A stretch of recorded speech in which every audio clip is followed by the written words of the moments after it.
ഒരുപാട് പേരുകളുടെ സംശയങ്ങൾ നിറഞ്ഞ ഒരു മേഖലയാണ് ഈ അസിഡിറ്റി എന്ന് പറയുന്നത്. ചെറുപ്പമുള്ളവരാണെങ്കിലും ശരി, സ്ത്രീയാണെങ്കിലും ശരി, പുരുഷന്മാരാണെങ്കിലും ശരി, പ്രായം ചെന്നവരാണെങ്കിലും ശരി, പലർക്കും ഉള്ളൊരു ബുദ്ധിമുട്ടാണ് ആസിഡിൻ്റെ പ്രശ്നം. അതേപോലെ തന്നെ ഇടയ്ക്ക് ഇങ്ങനെ ബ്ലോട്ടിങ് പോലെ ഒരു ഏമ്പക്കം പോലെ അങ്ങനെ വരിക. പിന്നെ ടോയ്ലറ്റിൽ ചില സമയങ്ങളിൽ ആളുകൾക്ക് എന്തുണ്ടാവും, നല്ല കോൺസ്റ്റിപ്പേറ്റഡ് ആയിരിക്കും. ചില സമയങ്ങളിൽ നല്ല ഡയറിയ അല്ലെങ്കിൽ നല്ല ലൂസ് മോഷൻ ആകാൻ ചാൻസ് ഉണ്ട്. നമ്മളെ കുടൽ ഭക്ഷണം പോകുന്ന വഴികളുണ്ടല്ലോ, അതിൻ്റെ ഹെൽത്ത് എന്ന് പറയുന്നത് വളരെ വളരെ ഇമ്പോർട്ടൻ്റാണ്. അത് അവിടെ എന്തെങ്കിലും ഇഷ്യൂസ് ഉണ്ടെങ്കിൽ, അവിടെ എന്തെങ്കിലും പ്രോബ്ലംസ് ഉണ്ടെങ്കിൽ നമുക്ക് ഒരുപാട് അസുഖങ്ങൾ വരും. ഈവൻ ബാക്ക് പെയിൻ വരും, തലവേദന ഉണ്ടാകും, പനി വരും, ജലദോഷം വരും, അലർജിക് ഇഷ്യൂസ് ഉണ്ടായിരിക്കും, അതുപോലെ സ്കിൻ ഇഷ്യൂസ് ഉണ്ടായിരിക്കും. ഹലോ എവരിവൺ, ഞാൻ doctor Siraj, medical officer QNB hospital, Koduvally. ഇന്ന് നമ്മൾ ഡിസ്കസ് ചെയ്യാൻ പോകുന്ന പ്രധാന വിഷയം അസിഡിറ്റിയാണ്. ഒരുപാട് പേരുകളുടെ സംശയങ്ങൾ നിറഞ്ഞ ഒരു മേഖലയാണ് ഈ അസിഡിറ്റി എന്ന് പറയുന്നത്. ചെറുപ്പമുള്ളവരാണെങ്കിലും ശരി, സ്ത്രീയാണെങ്കിലും ശരി, പുരുഷന്മാരാണെങ്കിലും ശരി, പ്രായം ചെന്നവരാണെങ്കിലും ശരി, പലർക്കും ഉള്ളൊരു ബുദ്ധിമുട്ടാണ് ആസിഡിൻ്റെ പ്രശ്നം. തികട്ടി വരിക, പുളിച്ച് തികട്ടി വരിക, അതേപോലെ ചില സമയത്ത് വയറ്റിന്ന് നല്ലോണം പോവുക, നെഞ്ചരിച്ചിലിൻ്റെ പ്രശ്നം, നല്ല ഗ്യാസ് വരിക, വയറ് വീർത്ത് വരിക, ഇങ്ങനെ പൊതുവായിട്ടുള്ള ഈ ഒരു പ്രശ്നങ്ങൾ പല ആളുകൾക്കിടയിലുണ്ട്. നമ്മുടെ ഈ ലൈഫ് സ്റ്റൈൽ മാറിയതോടു കൂടി തന്നെ ഈ ഒരു ഇഷ്യൂസ് ഒരുപാട് പേരുകളിൽ ഇന്ന് നേരിടുന്നതാണ്. ഇന്ന് അത് മാത്രമല്ല, നമ്മളിതിൻ്റെ കൂടെ ചേർത്ത് വായിക്കുന്ന ഒരു പ്രശ്നം എന്താണെന്ന് വെച്ചാൽ, ഇന്ന് വരുന്ന ക്ലിനിക്കിൽ വരുന്ന പല കേസുകളിൽ, ഈ അടുത്ത് വന്നൊരു കേസ് വന്നിട്ടുണ്ടായിരുന്നു. അവരോട് ചോദിച്ചോ, നിങ്ങൾക്ക് എന്തെങ്കിലും മെഡിസിൻ നിങ്ങൾ കണ്ടിന്യൂ ആയിട്ട് നിങ്ങൾ കഴിക്കുന്നുണ്ടോ, എന്തെങ്കിലും ബുദ്ധിമുട്ടുണ്ടോ എന്നുള്ളത്. അപ്പോൾ ആ പേഷ്യൻ്റ് പറഞ്ഞത്, അത് ഞങ്ങൾ ഷുഗറിനും പ്രഷറിനൊക്കെ മരുന്ന് കഴിക്കുന്നുണ്ട്, പിന്നെ ഗ്യാസിനും മരുന്ന് കഴിക്കേണ്ടത് പറഞ്ഞു. അപ്പോൾ ഞാൻ ചോദിച്ചു, നിങ്ങൾക്ക് ഗ്യാസിൻ്റെ ഇഷ്യൂസ് എന്തെങ്കിലും ഉണ്ടായിരുന്നോ എന്ന് ചോദിച്ചു. അപ്പോൾ അവർ പറഞ്ഞത്, ഇല്ല, അങ്ങനത്തെ പ്രശ്നങ്ങളൊന്നുമില്ല, ഞങ്ങൾ അവിടെ പോയപ്പോൾ അവർ മെഡിസിൻ തന്നു, അത് ഞങ്ങൾ കഴിക്കുമെന്ന് ചോദിക്കും. അപ്പോൾ എന്നും കഴിക്കലുണ്ടോ? അത് സാറേ, ഞങ്ങൾ എന്നും കഴിക്കലുണ്ട് എന്നാണ് അവർ പറഞ്ഞത്. അപ്പോൾ ഇത് വെറുതെ കിട്ടുമ്പോൾ പോലും പല ആളുകളും ഈ മെഡിസിൻസ് കഴിക്കുക. എന്തെങ്കിലും വയറിന് എന്തെങ്കിലും ഒരു അസ്വസ്ഥത, അത് ഗ്യാസിൻ്റെ പ്രശ്നമാണോ, എന്തെങ്കിലും ഇൻഫെക്ഷൻ വന്നതാണോ, വേറെ എന്തെങ്കിലും ബുദ്ധിമുട്ടുണ്ടോ എന്ന് പോലും നോക്കാണ്ട് സ്വന്തം ഇഷ്ടപ്രകാരം എന്തെങ്കിലും PPI പ്രോട്ടോൺ പമ്പ് ഇൻഹിബിറ്റേഴ്സ് ആയിട്ടുള്ള പാൻഡോപ്പോ, ജെലൂസിൽ അങ്ങനെയുള്ള എന്തെങ്കിലും മെഡിസിൻസ് എടുത്ത് കഴിക്കുന്ന ഒരു ശൈലി ഇന്ന് നമ്മുടെ കമ്മ്യൂണിറ്റിയിൽ, നമ്മുടെ സമൂഹത്തിൽ എല്ലാ ഒട്ടുമിക്ക ആളുകളിലും ഉള്ളതാണ്. അപ്പോൾ അതുകൊണ്ട് തന്നെ അത് എത്രത്തോളം നല്ലതാണ്, എന്താണ് യഥാർത്ഥത്തിൽ നമുക്ക് പൊതുവായിട്ട് വയറ്റിൻ്റെ ഉള്ളിൽ ആസിഡുമായിട്ട് സംബന്ധിച്ച് ഉണ്ടാകുന്ന ബുദ്ധിമുട്ട്, അതെങ്ങനെ നമുക്ക് തന്നെ ഒരു മെഡിസിൻ്റെ സഹായമില്ലാതെ വീട്ടിൻ്റെ ഉള്ളിൽ തന്നെ നമുക്ക് എങ്ങനെ അത് മാനേജ് ചെയ്യാം തുടങ്ങിയ കാര്യങ്ങളാണ് ഇന്ന് നമ്മളിവിടെ കൂടുതലായിട്ട് പറയാൻ ഉദ്ദേശിക്കുന്നത്. അപ്പോൾ ഈ ആസിഡ്, നമ്മുടെ ഈ ആസിഡിൻ്റെ പ്രാധാന്യം എത്രത്തോളം ഉണ്ടെന്നുള്ള ആദ്യം നമ്മൾ മനസ്സിലാക്കണം. നമ്മുടെ വയറ്റിൻ്റെ ദഹനം നടക്കാൻ, ശരീരത്തിൽ വേണ്ട മെറ്റീരിയൽസ് വേണമെങ്കിൽ, അന്നജം, പ്രോട്ടീൻ, ഇതിൻ്റെയൊക്കെ ദഹനം നടക്കണമെന്നുണ്ടെങ്കിൽ നമുക്ക് കൃത്യമായിട്ടുള്ള ഒരു സംവിധാനം വേണം. അതിൽ ഏറ്റവും ഇമ്പോർട്ടൻ്റ് ആയിട്ടുള്ള ഒരു സംഗതിയാണ് ഈ ആസിഡിൻ്റെ പ്രസൻസ് എന്ന് പറയുന്നത്. നമ്മുടെ വയറ്റിലുള്ള ഈ ആസിഡിൻ്റെ pH വരുന്നത് 1.5 ആണ് ഏകദേശം വരുന്നത്. അതായത് അത്രത്തോളം സ്ട്രോങ് ആസിഡാണ് നമ്മുടെ വയറ്റിലുള്ളത്. അപ്പോൾ അതുകൊണ്ട് തന്നെ ഇതിൻ്റെ ഇമ്പോർട്ടൻസ് അത്രത്തോളം ഉണ്ട്. കാരണം ഞാൻ നേരത്തെ പറഞ്ഞതുപോലെ നമ്മൾ ഈ പ്രോട്ടീൻസ്, നമ്മൾ പച്ചക്കറികൾ കഴിക്കലുണ്ട്, മീൻ കഴിക്കലുണ്ട്, മുട്ട, അതല്ലാതെ മറ്റു ഫ്രൂട്ട്സുകൾ കഴിക്കലുണ്ട്, അതുപോലെ ബീഫ്, മട്ടന്, ഇതൊക്കെ നമ്മൾ കഴിക്കുന്നതാണ്. അപ്പോൾ ഇതിൻ്റെയൊക്കെ ഡൈജഷൻ നന്നായിട്ട് നടക്കണം എന്നുണ്ടെങ്കിൽ ഈ ആസിഡിൻ്റെ പ്രസൻസ് ഇമ്പോർട്ടൻ്റ് ആണ്. അതേപോലെ ഒരു പക്ഷേ നമ്മൾ കഴിക്കുന്ന ഭക്ഷണത്തിൽ എന്തെങ്കിലും ബാക്ടീരിയാസോ എന്തെങ്കിലും ഫംഗൽസോ എന്തെങ്കിലുമൊക്കെ പ്രസൻസ് ഉണ്ടെങ്കിൽ മിക്കതും എന്ത് ചെയ്യും, ഈ പറയുന്ന ഈ ആസിഡിൽ വന്നിട്ട് അത് നശിച്ചു പോകും, അത് ചത്തുപോകും. അപ്പോൾ വലിയൊരു ഇൻഫെക്ഷനൊന്നും ഇല്ലാണ്ട് നമ്മുടെ വയറിനെ സംരക്ഷിക്കുന്ന ഒരു സംവിധാനം കൂടെ എന്ത് ചെയ്യുന്നുണ്ട്, അങ്ങനെ ഒരു ഫംഗ്ഷൻ കൂടെ എന്ത് ചെയ്യുന്നുണ്ട്, ഈ ആസിഡ് ചെയ്യുന്നുണ്ട്. അപ്പോൾ അത്രത്തോളം വളരെ ഇമ്പോർട്ടൻ്റ് ആണ് ആസിഡിൻ്റെ പ്രസൻസ് നമ്മുടെ വയറ്റിൽ എന്നുള്ളത്. അപ്പോൾ ഈ ആസിഡിന് പൊതുവായിട്ടുള്ള 2 ഇഷ്യൂസാണ് ഉണ്ടാവല്. അത് നമ്മൾ പ്രധാനമായിട്ട് ശ്രദ്ധിക്കണം. ഒന്ന് ഹൈപ്പർ അസിഡിറ്റി, രണ്ടാമത് ഹൈപ്പോ അസിഡിറ്റി. സിമ്പിളായിട്ട് പറഞ്ഞാൽ ചില കണ്ടീഷനുകൾ എന്ത് ചെയ്യും, ആസിഡിൻ്റെ പ്രസൻസ് കൂടും, അധികമായിട്ട് ആസിഡ് പ്രൊഡ്യൂസ് ചെയ്യുക. രണ്ടാമത് എന്താണ്, ആവശ്യത്തിന് ആസിഡ് ഇല്ലാണ്ടിരിക്കുക. ഈ രണ്ട് ഘട്ടങ്ങളിലും നമുക്ക് വയറിന് അസ്വസ്ഥതകളുണ്ടാവും. അപ്പോൾ ഈ ഹൈപ്പർ അസിഡിറ്റി ഉള്ള കണ്ടീഷനിലാണ് കൂടുതലായിട്ട് ഈ പറഞ്ഞ പോലെ പൊളിച്ചത് കെട്ടുന്ന ഇഷ്യൂസ് ഉണ്ടാവുക. അതേപോലെ ചില സമയത്ത് നമ്മൾ വെള്ളം കുടിക്കുമ്പോഴൊക്കെ എന്ത് ചെയ്യും, ആ ഒരു സെൻസേഷൻ, വെള്ളം ഇങ്ങനെ പോകുന്ന ഒരു ഫീലിംഗ് നമുക്ക് കൃത്യമായിട്ട് മനസ്സിലാക്കാൻ കഴിയും ചില ആളുകൾക്കൊക്കെ. അത് എക്സ്ട്രീം കണ്ടീഷനിലാണ് അങ്ങനെയൊക്കെയുള്ള ബുദ്ധിമുട്ടുണ്ടാവുക. പിന്നെ അതേപോലെ ഇടയ്ക്കിടയ്ക്ക് വായിൽ പുണ്ണ് വരിക. അതേപോലെ ചില സമയങ്ങളിൽ അവരെന്ത് ചെയ്യും, ഭക്ഷണം കഴിച്ചാൽ തന്നെ വയറ്റുന്ന് പോവുക. ശരീരത്തിൽ എന്ത് ചെയ്യില്ല, നമ്മൾ കഴിക്കുന്ന ഭക്ഷണം കാണാൻ കഴിയില്ല. ഒരുപാട് ഭക്ഷണം കഴിക്കും, ഇതൊക്കെ എവിടേക്കാണ് പോകുന്നത് എന്നുള്ളൊരു ചോദ്യം ഉണ്ടാവും. അത് വേറെ ഒന്നും കൊണ്ടല്ല, ഈ നമ്മുടെ സ്റ്റൊമക്കിലുള്ള ആസിഡ് വരും. അധികമായിട്ടുള്ള ആസിഡ് കാരണം പെട്ടെന്ന് ദഹനം നടക്കും. പെട്ടെന്ന് എന്ത് ചെയ്യും, ഈ അതിൻ്റെ കൂടെ തന്നെ പെരിസ്റ്റാൾട്ടിക് മൂവ്മെൻറ്റ്, കുടലിൻ്റെ മൂവ്മെൻറ്റ് പല ആളുകൾക്ക് കൂടാറുണ്ട്. അപ്പോൾ അതുകൊണ്ട് തന്നെ പെട്ടെന്ന് ഒരു അബ്സോർപ്ഷനുള്ള സമയം ഇല്ലാണ്ട് പെട്ടെന്ന് തന്നെ അത് ടോയ്ലറ്റിൽ പോകുന്ന ഒരു സംവിധാനം ചില ആളുകൾക്ക് ഉണ്ടാവാറുണ്ട്. അപ്പോൾ അതുകൊണ്ടാണ് ഇങ്ങനെയുള്ള ഇഷ്യൂസൊക്കെ ഉണ്ടാകുന്നത്. അതാണ് ഹൈപ്പർ അസിഡിറ്റി എന്ന് പറയുന്നത്. ആസിഡിൻ്റെ അളവ് കൂടുന്നത് കൊണ്ടുണ്ടാകുന്ന അസ്വസ്ഥതകൾ, ബുദ്ധിമുട്ടുകൾ, പ്രയാസങ്ങളൊക്കെ.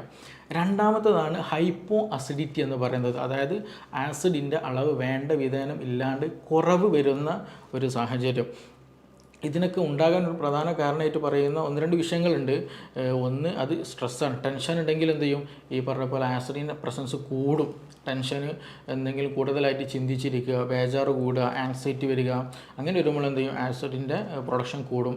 സ്ട്രെസ് ഹോർമോൺ ഉള്ളത് കൊണ്ട്, അതിൻ്റെ പ്രസൻസ് കൊണ്ട് ഈ പറയുന്ന പോലെ ആസിഡിൻ്റെ പ്രൊഡക്ഷൻ കൂടും. രണ്ട്, ഇതേപോലെ എച്ച് പൈലോറിക്കിൻ്റെ പ്രസൻസ് സ്റ്റൊമക്കിലുണ്ടെങ്കിലും അതും ഈ പറഞ്ഞ പോലെ ആസിഡ് കൂടാനും കുറയാനുള്ളൊക്കെ കാരണമാണ്. പക്ഷേ നമ്മളിത് മനസ്സിലാക്കേണ്ടത് എന്താണ്, എൻ്റെ ശരീരത്തിൽ എനിക്കിങ്ങനെ ഒരു ഇഷ്യൂ വന്നാൽ ഇത് ആസിഡ് കൂടിയതാണോ, അതല്ല ഇത് ആസിഡ് കുറഞ്ഞ ഇഷ്യൂ ആണോ എന്നുള്ളെങ്കിലും കുറഞ്ഞതെങ്കിലും നമ്മൾ എന്ത് ചെയ്യണം, മനസ്സിലാക്കണം. അതിന് വേണ്ട കാര്യങ്ങൾ നമുക്ക് വീട്ടിൽ തന്നെ ചെയ്യാൻ കഴിയണം. അപ്പോൾ ഹൈപ്പോ അസിഡിറ്റി, അടുത്തതാണ് പറയാനുള്ളത്. ഹൈപ്പോ അസിഡിറ്റി, ഈ ആസിഡ് അളവ് വേണ്ട വിധേനം നമ്മുടെ ശരീരത്തിൽ ഇല്ല എങ്കിൽ, വയറ്റിലില്ല എന്നുണ്ടെങ്കിൽ നേരത്തെ പറഞ്ഞതുപോലെ ഡൈജഷന് വളരെയധികം നെഗറ്റീവായിട്ട് ബാധിക്കും.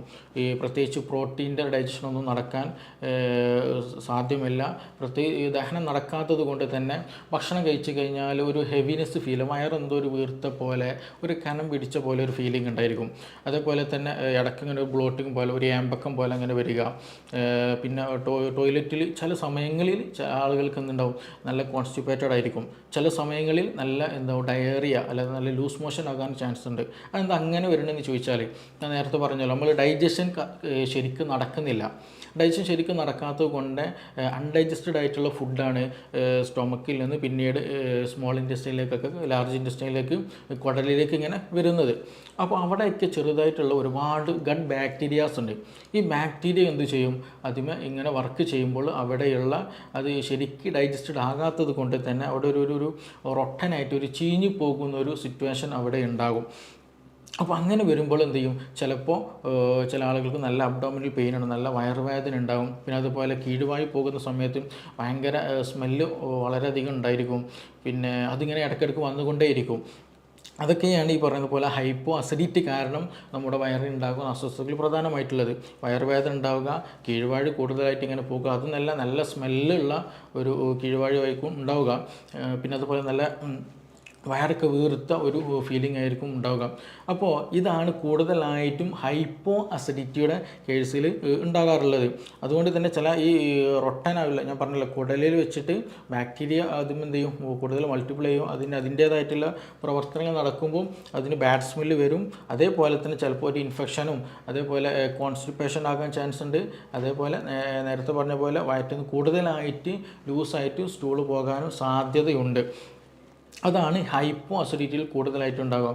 അപ്പോൾ നമ്മുടെ വീട്ടിലുള്ള അല്ലെങ്കിൽ നമുക്ക് തന്നെ ഇങ്ങനെയുള്ള അനുഭവങ്ങൾ ഉണ്ടായിരിക്കും. ചില ആൾക്ക് ഭക്ഷണം കഴിച്ച് കഴിഞ്ഞാൽ, എന്തെങ്കിലും ബീഫൊക്കെ കഴിച്ച് കഴിഞ്ഞാൽ, എന്തെങ്കിലും റെഡ് മീറ്റൊക്കെ കഴിച്ച് കഴിഞ്ഞാൽ എന്ത് ചെയ്യും, ഇനിയൊന്നും വേണ്ട, വയറ് ഫുള്ളായൊരു ഫീലിംഗ് ഉണ്ടായിരിക്കും.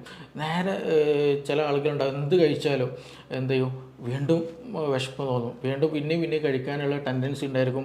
അവർക്ക് അങ്ങനത്തെ ഒരു ഹെവിനെസ്സോ ഫീലിംഗ് ഉണ്ടായിരിക്കില്ല. അതാണ് ഈ ഹൈപ്പർ അസിഡിറ്റിൻ്റെയും ഹൈപ്പോ അസിഡിറ്റിൻ്റെയും രണ്ടും വ്യത്യാസങ്ങൾ വരുന്നത്. ഇത് രണ്ടും എന്ത് ചെയ്യണം, ട്രീറ്റ് ചെയ്യേണ്ട കേസാണ്. ഇത് രണ്ടും എന്ത് വെച്ചാൽ നമ്മളെപ്പോഴും നോർമലിൽ എന്ത് ചെയ്യണം, മൂവ് ചെയ്യാൻ ശ്രദ്ധിക്കണം. അപ്പോൾ നോർമലിൽ മൂവ് ചെയ്താൽ മാത്രമാണ് ശരിയായ രീതിയിൽ ഡൈജഷൻ നടക്കുക, ശരിയായ രീതിയിൽ അബ്സോർപ്ഷൻ നമുക്ക് വേണ്ട ശരീരത്തിൽ വേണ്ട അന്നജവും പ്രോട്ടീനും വൈറ്റമിൻസും മിനറൽസൊക്കെ ശരീരത്തിന് കിട്ടുകയുള്ളൂ. അല്ലാണ്ട് നമ്മൾ കൂടുതലായിട്ട് ഭക്ഷണം കഴിച്ചത് ശരിയായ രീതിയിൽ ആഗിരണം നടക്കില്ല, ഡൈജഷൻ നടക്കില്ല, അബ്സോർപ്ഷൻ നടക്കില്ല.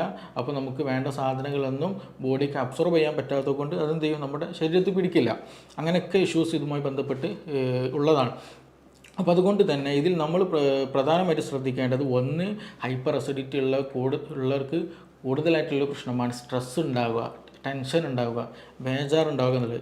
അത് നമ്മൾ ഒഴിവാക്കണം. സ്ട്രെസ് ഹോർമോൺ പ്രൊഡക്ഷൻ കൂടിക്കഴിഞ്ഞാൽ ഈ ഹൈപ്പർ അസിഡിറ്റി കൂടുതലായിട്ടുണ്ടാകും. അപ്പോൾ അതുകൊണ്ട് കൂടുതലായിട്ടുള്ള ടെൻഷന്, ബേജാറുകൾ, ആലോചനകൾ, ചിന്തകൾ ഒക്കെ ഉണ്ടെങ്കിൽ ശ്രദ്ധിക്കുക, അത് ഒഴിവാക്കേണ്ടതാണ്.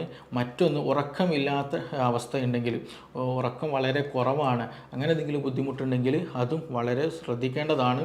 അതും നമ്മുടെ ശരീരത്തെ എന്ത് ചെയ്യും, നമ്മുടെ ദഹന പ്രക്രിയയെ, ആസിഡിൻ്റെ പ്രൊഡക്ഷനൊക്കെ പ്രതികൂലമായിട്ടും ബാധിക്കുന്നതാണ്. അപ്പോൾ അതും ശ്രദ്ധിക്കുക. ദഹനത്തെ വളരെ ഇമ്പോർട്ടൻ്റ് ആണ് ഉറക്കം എന്നുള്ളത്. മറ്റൊന്ന്, ഈ ഹൈപ്പോ ആയിട്ടുള്ള കേസുകളുണ്ടല്ലോ, അതായത് ദഹനം നടക്കുന്നില്ല, എന്തെങ്കിലും വയറ് വീർത്ത പോലെ അല്ലെങ്കിൽ ഒരു ക്ഷീണം പിടിച്ച പോലെയൊക്കെയുള്ള ഒരു അവസ്ഥ. അങ്ങനെയുള്ളവർ ചെയ്യേണ്ടത് പ്രധാനമായിട്ടും ഒന്ന്, ഈ നമ്മുടെ ഭക്ഷണത്തിൽ എന്ത് ചെയ്യുക, ചുക്ക്, അതേപോലെ ഇഞ്ചി, കുരുമുളക്, ഗ്രാമ്പു, പട്ട, ഇങ്ങനെയുള്ള സംഗതികളുണ്ടല്ലോ, അതെന്ത് ചെയ്യുക, നമ്മുടെ ഭക്ഷണത്തിൽ കൂടുതലായിട്ട് ഉൾപ്പെടുത്തുക. അത് നമ്മുടെ ഡൈജഷന് കൂടുതൽ പ്രൊമോട്ട് ചെയ്യും, പെട്ടെന്ന് ഡൈജസ്റ്റ് ചെയ്യാനുള്ള അത് ഹെൽപ്ഫുൾ ആക്കുന്ന മെഡിസിൻസാണ്. അപ്പോൾ കൂടുതലായിട്ട് നിങ്ങൾക്ക് അങ്ങനെ ഒരു ഇഷ്യൂസ് ഉണ്ടെന്നുണ്ടെങ്കിൽ എന്ത് ചെയ്യുക, ഈ മല്ലി ഉണ്ടല്ലോ, മല്ലി കുറച്ച് എന്ത് ചെയ്യുക, വെള്ളത്തിലിട്ട് തിളപ്പിച്ചിട്ട് ആ വെള്ളം ഇടയ്ക്കിടയ്ക്ക് കുടിക്കുന്നത് ഈ അധികമായിട്ടുള്ള ഗ്യാസിൻ്റെ ഇഷ്യൂസും വയറിൻ്റെ അസ്വസ്ഥതകൾക്കൊക്കെ വളരെ ഹെൽപ്ഫുള്ളാണ്, വയറ്റിൽ പോകാനും വളരെ നല്ലതാണ്. അപ്പോൾ അതുകൊണ്ട് അങ്ങനെയുള്ള മെഡിസിൻസ്, അങ്ങനെയുള്ള പദാർത്ഥങ്ങൾ കൂടുതലായിട്ട് നമ്മൾ എന്ത് ചെയ്യണം, നമ്മുടെ ഭക്ഷണത്തിൽ ഉൾപ്പെടുത്താൻ ശ്രദ്ധിക്കാം. എങ്കിൽ തന്നെ എന്ത് ചെയ്യും, ഇങ്ങനെയുള്ള ഇഷ്യൂസുകളും കാര്യങ്ങളും നമുക്ക് നിയന്ത്രിക്കാൻ കഴിയും.